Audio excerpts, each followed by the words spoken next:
ગુજરાત એક એવી પવિત્ર ભૂમિ છે કે જે ભૂમિમાં અનેક સંતો થઈ ગયા છે, જેમનું ખાલી નામ પણ બોલીએ તો પણ મનમાં શાંતિ થાય. મારે પણ આજે એવા જ એક સંતની વાત કરવી છે જેમને રાષ્ટ્રીય સંતનું બિરુદ મળ્યું છે, જેમને ભક્તિના પંથની સાથે સાથે દેશની સેવા પણ કરી છે.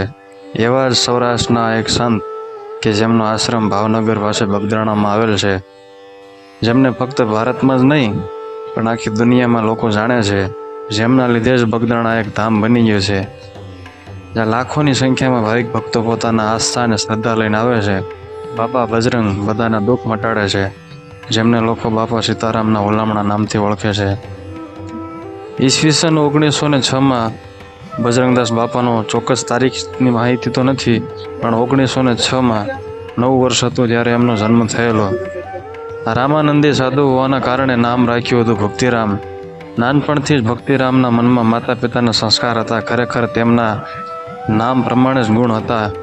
એક સવારે ભક્તિરામ મોડે સુધી સૂઈ રહ્યા તો પિતા હરિદાસ અને માતા શિવરકુરબા આવીને જગાડ્યાને જુએ છે તો એમની બાજુ જાણે એમનો દોસ્ત હોય એમ એક સાપ પણ હતો.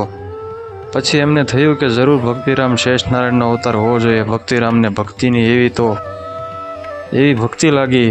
તેઓએ 2 ધોરણ સુધી જ ભણ્યા અને 11 વર્ષની ઉંમરે તે પોતે ખાખી જમાતમાં કે જેમ ગુરુ હતા સીતારામ બાપુ એમની પાસેથી દીક્ષા લઈ અને સમાધિમાં લીન થઈ ગયા હતા.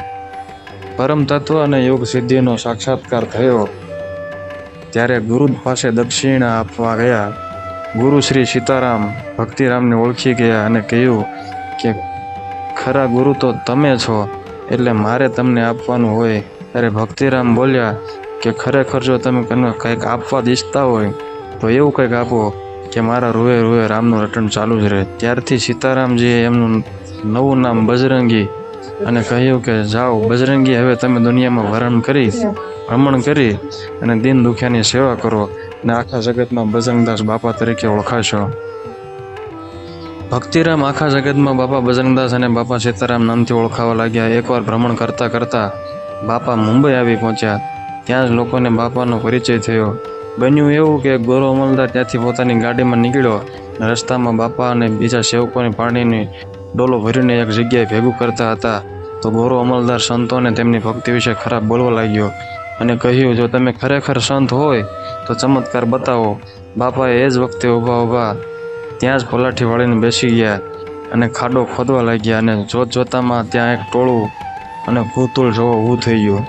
બાપાએ ખારા જળની જમીનમાંથી મીઠું પાણી કાઢ્યું.